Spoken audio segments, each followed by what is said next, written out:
internet.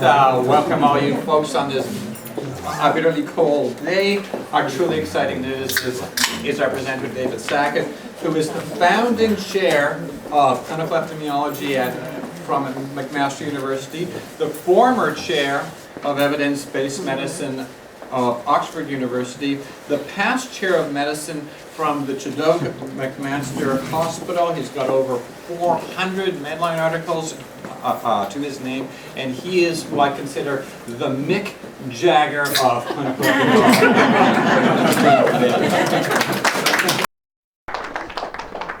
epidemiology. Usually I'm called the Attila the Hun of classical epidemiology.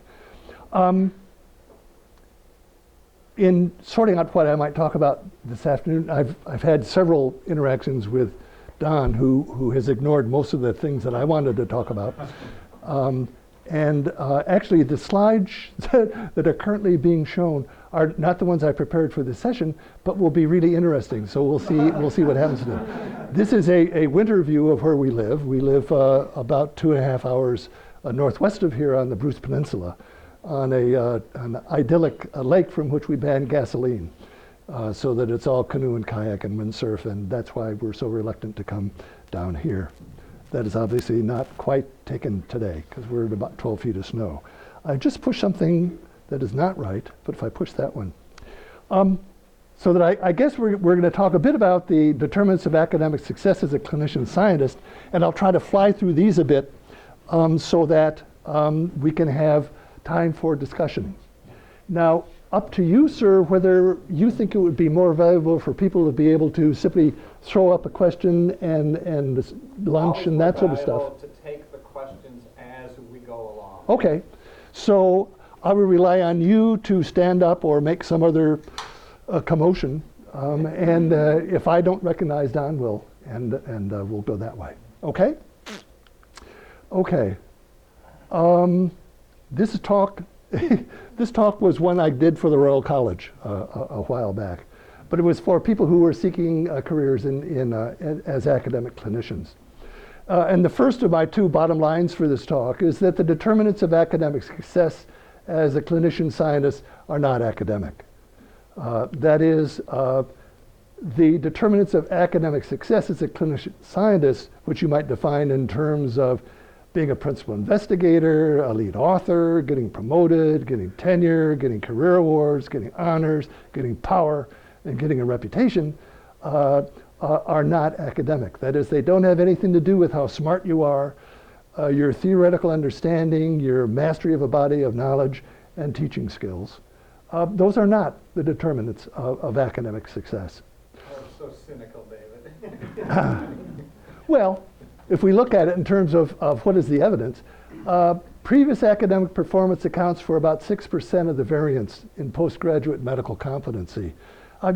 Everybody here is smart, and so it's sort of that ceiling effect.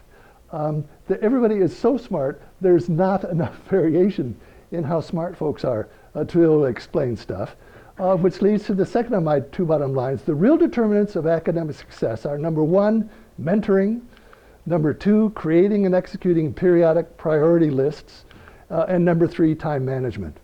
And that really is what it is about. The evidence for that is growing and growing and growing. Most of it is cross-sectional or follow-up studies. There have been no randomized trials yet in any of this stuff, although Sharon Strauss, one of my dear friends and colleagues and co-authors, and I are open to suggestion and would love to collaborate with folks in doing some trials in these areas. Academic clinicians who get mentored get more peer-reviewed research grants. It's about a little bit more than 2 to 1. Academic clinicians who get mentored publish more papers in refereed journals. That's more than 2 to 1. Academic clinicians who get mentored get faster academic promotion and tenure.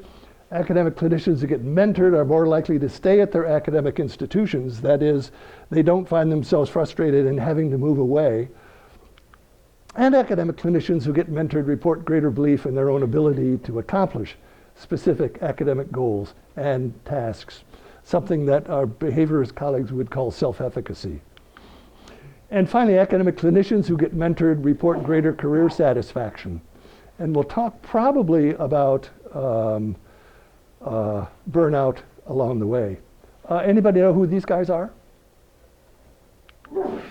That guy is Telemachus, who's the son of Odysseus. This guy is the guy that Odysseus hired to look after Telemachus while he was gone. Does that give you any hints? This guy's name, of course, was Mentor. Although it looks like historically, probably most of the mentoring that Telemachus got was actually when Athena would come down and pretend to be a mentor and actually give him the straight goods about stuff.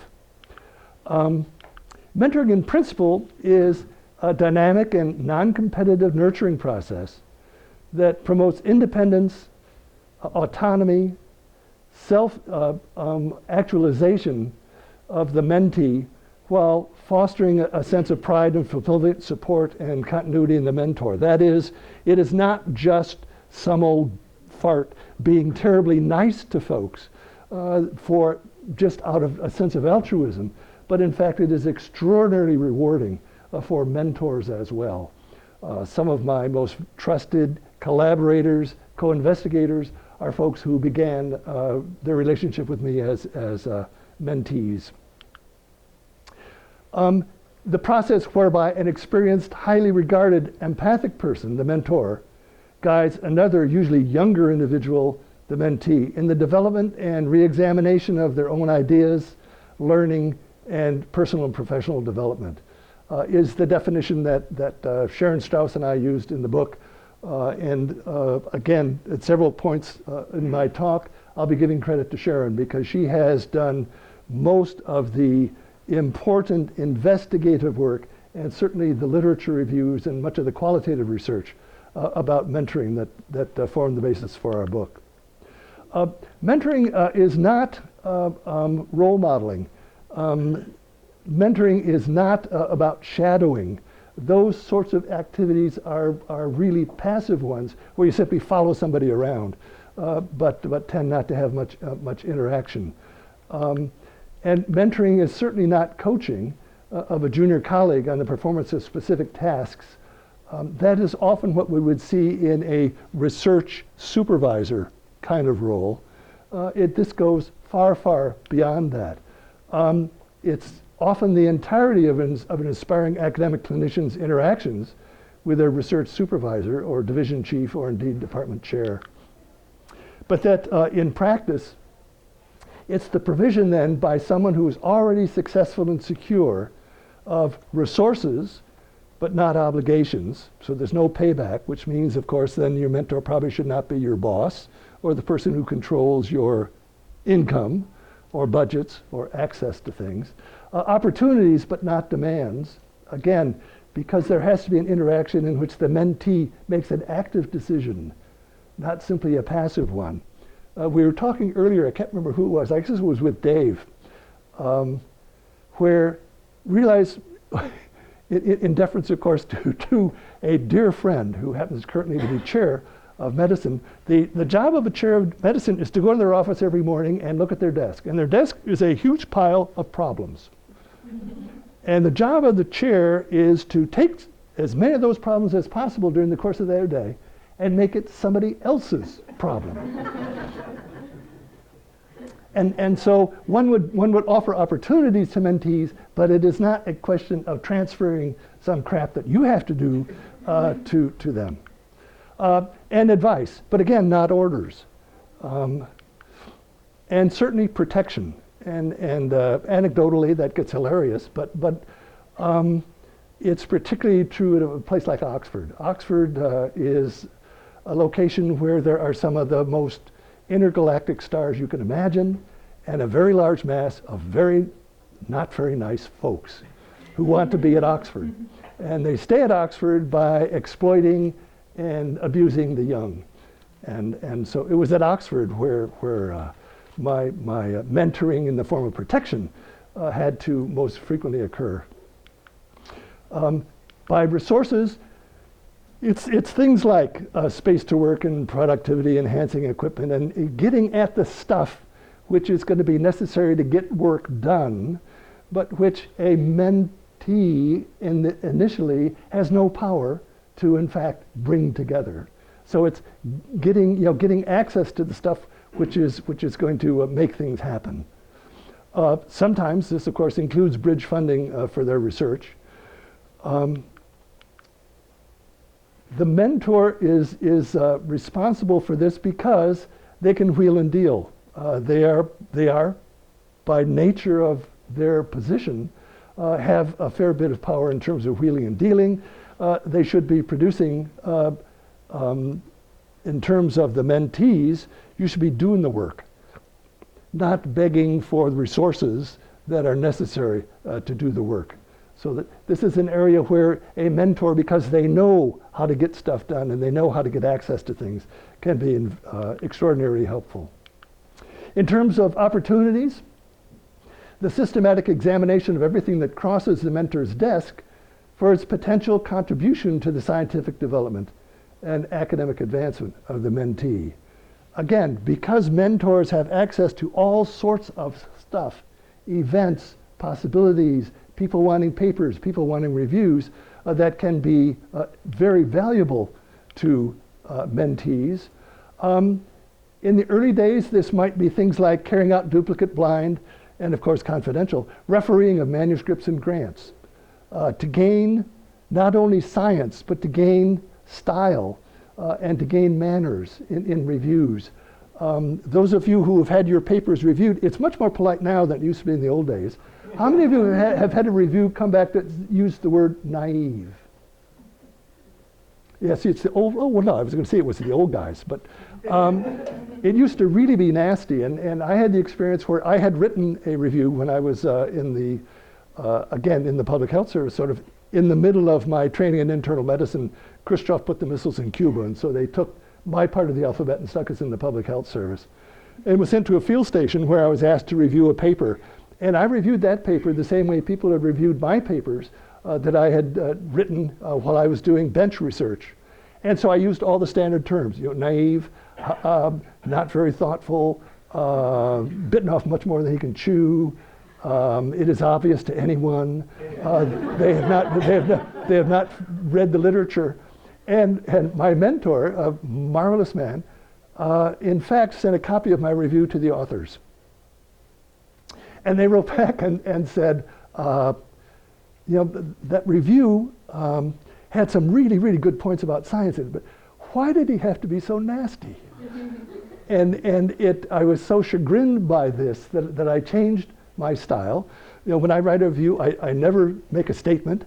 My reviews are entirely questions. Is this going to work okay? Is there a possibility that there might be some explanation for this and that? But it is always in the form of questions, and I always send a copy to the authors, long before it was common to do, which meant I got fired from a lot of journals because they didn't want the authors to know what I had said. They wanted to be able to make up their own mind and then blame it on me. Accompanying mentor to meetings of ethics and grant review committees to witness what works. In other words, how it happens. Has anybody here as mentees been in an ethics committee meeting or grant review body or, yeah. That this gives you an insight as to what's going on, not just in terms of bells and whistles, but in terms of the kinds of attitudes, the sorts of issues that are important to consider. Joining an ongoing research project, I write a column in this journal called Clinical Trials, and it's for clinician trialists, aimed mostly at folks who are still in training, but also people who are at various stages of their career. And the one that I guess is now in press, or maybe it just come out, was why don't we have clerkships for people learning about clinical trials? And shouldn't one of them be joining a trial when it's getting going, so that you're there, on the ground, getting all that experience, gaining hands-on practical experience, learning how to create and function as a member of a collaborative team. Often one's first experience of that developing skills in research management, because management often makes or breaks trials. It's not about the science so much as it is about the execution. A big question, and many mentors traditionally have felt that they were doing a really nice thing by giving a mentee a pre-designed research project as the prime focus for their education and training. And if we think about it, certainly altruistic, certainly very pleasant, a very common phenomenon, and often very well intentioned. But do you think it's a good idea? Well, you're being polite, and obviously you know where I'm going. Oh, yeah. Just to explain, we say pre-designed, but I mean, if you're discussing an various topics and probably there's an idea that you've had that has not been developed into a methodology or that, and you sort of hand that idea off, is that qualifying? No. This would be where you got this idea, you've written this project, you're doing other things, you decide, I don't know if I want to do this one. I'll give this project to my mentee and just think about all the wonderful things they'll learn and experience. And there certainly will be some payoff, but think about it. I would suggest that this is bad for academic success, to give someone a protocol that was already designed to carry out. Yes, they'll learn some stuff about the mechanics, but they're not going to learn the most important things. The greatest challenge in research is asking the right question in an answerable way. And if you take that away from folks, I would suggest that that's probably harmful. Because to really ask an answerable question that is important requires the integration of knowledge from both basic and applied sciences. It determines, of course, all the study methods that are going to be used, so that it will determine the methodologic strategies and tactics that you're going to execute. And of course, it deserves, in my view, about a third of an investigator's time and energy. That is, and my colleagues make fun of me for emphasizing it, but they certainly have all gotten into trouble unless they did this. I submit that about a third of all the time between the first attempt to write down a PICO question for a randomized trial and the time you publish in the New England Journal of Medicine, I would say a third of that time and effort should be spent fighting about what the question is. Not only is it important in a scientific sense, because the first time you ask it, you're probably going to goof it up in several ways, but of course it is a team-building exercise. It's the way you get people to become co-investigators, not just folks who are going to throw patients in from time to time out of a feeling of obligation. You form the team, but you also get perspectives from all these different points of view, which have always, when we've done it, modified the precise question and certainly the way that we try to answer it. Pre-designed research projects prevent mentees from learning how to ask the right question in answerable ways. They graduate with a single hammer, and I'm sure you've all seen this, and spend the rest of their careers making complex causal webs for the nails that they're pounding. That we know of people who had a brilliant thesis at the end of their clinical training, but the basic question has never changed for the rest of their career. And they're still applying that one strategy that they had and continually apply the same old strategy to new situations. Yeah. With that in mind, what do you do? How do you deal with the resident or the trainee who only has a 1 month research block? Take a holiday. I think it's almost a total waste of time.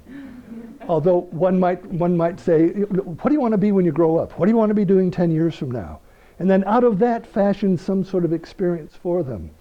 And it might be one of these clerkships that we've been designing in terms of, well, okay, if that's your content area you're interested in, this is the sort of research you might see yourself doing, let's set up a clerkship where you can be on the team that are doing it. You can sign a confidentiality agreement so that you won't let anybody else know what's going on, and then you will simply live with them for that month. And at the end of it, we'll lie and give you credit for it.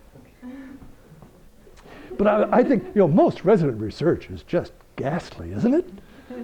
I mean, isn't it mostly bad science done because you had to in areas that you're not terribly interested in, with faulty methods and incomplete data and chi-square and whatever. Finally, mentors, of course, are deluged with requests to write editorials, commentaries, essays, that sort of stuff, from some prominent refereed journals. You don't want to spend an enormous amount of time doing this because these don't count very much in terms of later credibility and later academic promotion and tenure, but that initial opportunity to work with a seasoned person in generating some editorial or some commentary can, as a start, give all sorts of experience about the nuts and bolts of it, about the mechanics of it, but also about how to put together coherent sentences and stuff like that. It starts a CV, but obviously is not enough to sustain it. With rapid promotion to lead author and then sole authorship to escape the mentor's shadow. And this is something that pervades the mentor-mentee relationship in terms of one can have a great initial relationship, but that at some point there needs to be some sort of severance so that the mentee doesn't get disadvantaged by always having their name appear with yours. And that you want them to be able to split off and begin to have stuff under their names, not under yours. One way of handling that, of course, is just take as a mentor, I take my name off of many more papers than I publish because I cast too wide a shadow. And I did a work with a promising young Toronto guy, Detsky was the name. We wrote a couple of papers about negative trials and how you might assess them. And he was always lead author, and he gave the paper I'm sorry. We then went to Atlantic City and had one of those sessions where the young, very aggressive, very energetic investigators were milling about in a room with people from various ages and stages. And they would be, mostly when people were talking, they were not looking at each other. They were looking over the person's shoulder, trying to decide if there's somebody else in the room they would rather be seen talking to in this public gathering. And although Alan had lead authored both those papers, 3 people came up to me and said, "Dave, that paper you wrote about negative trials was just sensational." And Alan turned to me and said, "See what I mean?" That in casting a wide shadow, it's important to turn the mentee free, and so that if you've done something together, why does your name have to be on it?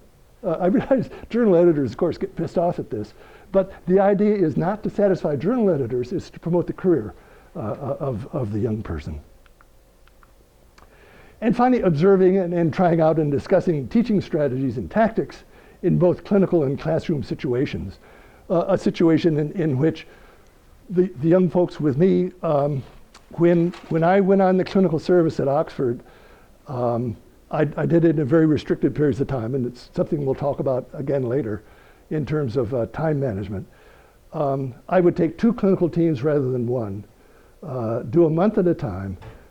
We would be on 12 hours every 36 for admissions, so we would admit about 230 people onto our service that had about 16 to 20 learners. We would live at the hospital for that month, and we would spend tons of time teaching in addition to all the daily rounds and all that sort of stuff. Sharon Strauss, who was with me then, a guy named Finley McAllister in Edmonton, a name may be familiar to you, and I did an extra 50 hours during that month of teaching at specific student levels, intern levels, house officer levels, that sort of thing, where they then all had an opportunity to see how the old man was doing it, and then had an opportunity to try some of the teaching themselves and get feedback from me, but in that kind of situation in which they could observe and then try out and then get feedback on clinical teaching and bedside teaching. And of course, at that time, we were trying to sort out how you can get evidence quickly to the place So we had a machine slightly larger than that that was our instant resource for getting information, slightly before the handheld machines that are being used now. And then eventually they would take over these sessions and then receive feedback from me about their performance and about some things they might want to think about. And then taking over the mentor's speaking invitations and learning how to give boilerplate lectures, especially at nice places for generous honoraria. My wife and I bought our first portable dishwasher by me going around talking about stones, because the old man, I was a nephrology fellow at the time, and the old guy was sick to death of talking about stones. But it is a very standard lecture for profit. And in those days, you could make, well, $75 for get one of those. But that to have that experience, to begin to get used to public speaking, audio-visual stuff, interacting with audiences, that kind of thing. And again, you can have that kind of opportunity early by something that can be worked out and handed over by your mentor. And then being included in the social as well as the academic events of visiting professors. That when we would have folks come in from outside, they would spend almost no time at all with any of my faculty colleagues. But in fact, the dinners and the individual sessions would be with folks who were in our education program, our mentees. Going as a group to scientific meetings, especially annual gatherings of the research clan, we would take our fellows to what were then called the spring clinical meetings in Washington, where the young squirts and the young Turks and the old farts would meet, because again, you could then discuss the science while it was hot. Does the name Summerlin ring any bells here at all? Okay, I'll skip that one. He's the guy who faked the mouse back experiments. And when that sort of thing was presented, you could then have your discussions right on the spot about new science and new investigations. They could meet and hear the old farts, you're the grand old people who were getting decrepit, but were still kind of impressive, that they could say that they shook hands with some of these folks. And you could meet and establish links with other newcomers. That is, they would meet their counterparts in clinical epidemiology or trials or whatever that were beginning to go to other institutions and could establish some of those early links that would be obviously very valuable later on. And finally, getting first refuels on all the free stuff that comes across. Much of it is not worth keeping, but sometimes it can be valuable if one is given multiple free subscriptions, for example, to journals that might be worthwhile. And then later opportunities go into the nominations to scientific committees, prestigious meetings, and honorary societies, and letters of reference for promotion, tenure, and better jobs.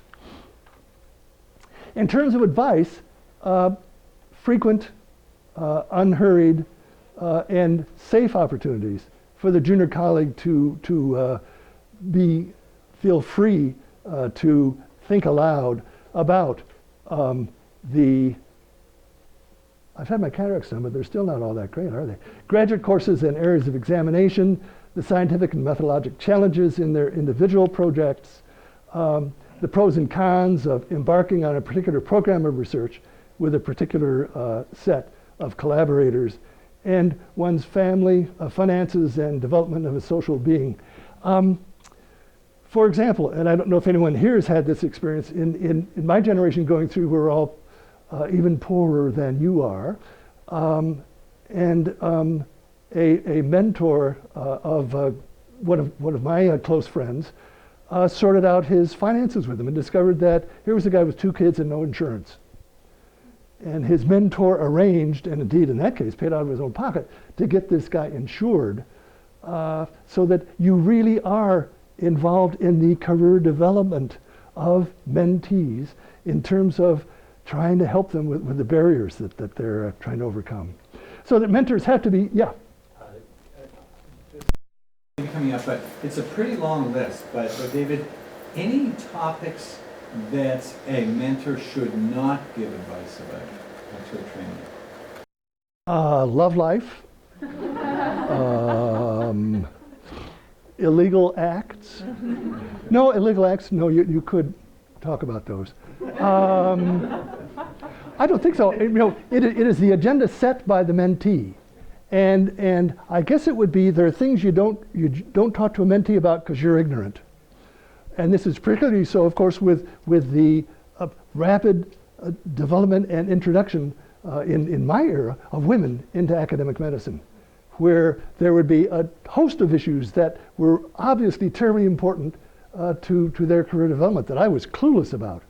And so at MAC, we had very few women among the founders, and the one who was best at this and most willing to do it really ran clinics about 3 afternoons a week, dealing with issues that were terribly important in terms of career development, but about which we were clueless. And the same thing would frequently apply, certainly in my case, about anybody who had trouble with finances, because I've been in financial trouble ever since, well, we won't go into that. You only charge $75 for a talk. Yes. Well, I was able to stay and finish medical school because I had 2 interest-free loans. They were both for $900, and they took me through my 3rd and 4th years of school. So that they have to be effective in advising around the special problems that face women in academic careers. I guess this is part of what we were talking about. About 20% of women trainees prefer women mentors, but a lot of them don't care as long as they can get access to mentoring in the areas that they're concerned about.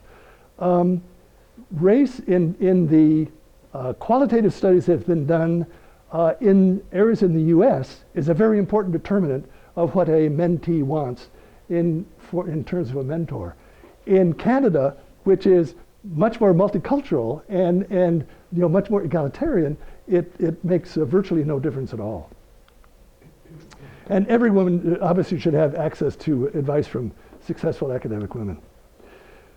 Advice about job offers later on. The big issue here that has most frequently arisen in my mentees has been helping them recognize the difference between wanting to be wanted to a prestigious academic post. Because in a sense, you'd be sort of crazy not to be delighted to discover that you were wanted for this prestigious post, but that the enormous necessity to separate that wanting to be wanted from wanting to actually do the crap that you were going to have to do if in fact you took this academic post. And so it might have a great title with it, it might have a great income with it, it might be at a very prestigious institution, but in fact it would set you down a pathway where you couldn't do the stuff you wanted to do, and you'd have to do all sorts of junk that you didn't want to do, which was not going to be productive in terms of an academic career. So that is probably the most frequent conversation I've had with folks, with my mentees, when they've talked about other posts. Congratulations, tell all your family, all your neighbors, everybody you run into in the street that you've been offered this job at Harvard. But Jesus, do you really want it? Do you really want to do it?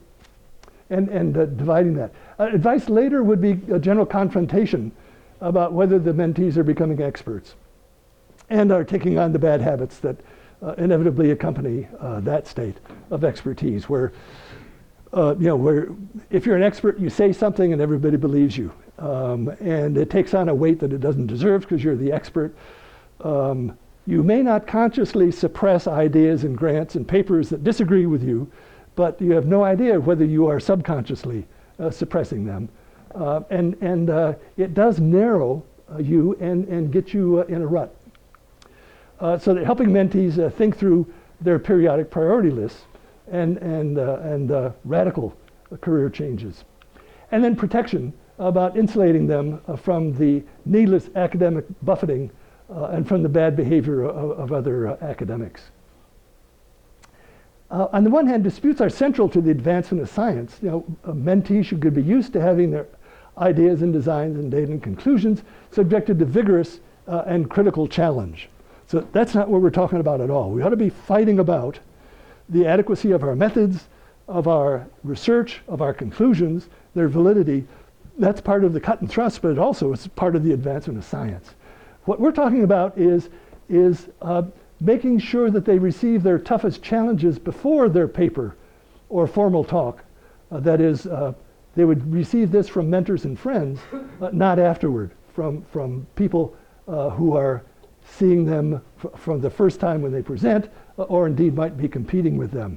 So that we tend to put people through fire and brimstone at the time that they're preparing their talks, rather than afterward. And finally, more so in some institutions than others, yours has a much worse reputation than McMaster. Both are in the shadows compared to Oxford. But the disputes between senior academics often are fought over the corpses of their mentees. And that mentors need to intervene swiftly and decisively wherever they detect such attacks on their mentees, because it is going to happen. That the intention of a rapid retaliation is not so much to change the attacker's point of view, but merely to make the repercussions of picking on young investigators so unpleasant for him that he never tries it again. So that my approach has usually been to bring them in and just start swearing at them. And then on 2 occasions I've threatened to throw them down the stairs. And they've stopped it. And if people here haven't already read this reference, it is really terribly important one. Have people here read the reference, How to Swim with Sharks? There are sharks at every institution, and there's a marvelous paper by Johns about it, and it's worth having a look at. The 5 prerequisites for a mentor are that they have to be competent clinician-scientists, that is, they have to be appropriate role models. They must not only have achieved their own academic success, but also must feel secure enough to put their mentee first and above in matters of recognition. That is, they can't be competing with their mentees for recognition, for first authorship, for all that sort of stuff. Everything fails when a mentor competes with a mentee for recognition. And unfortunately, I probably spend certainly more time than I would like, more time than I should, rescuing mentees who have done superb pieces of research, have written it up, and the most recent one was one where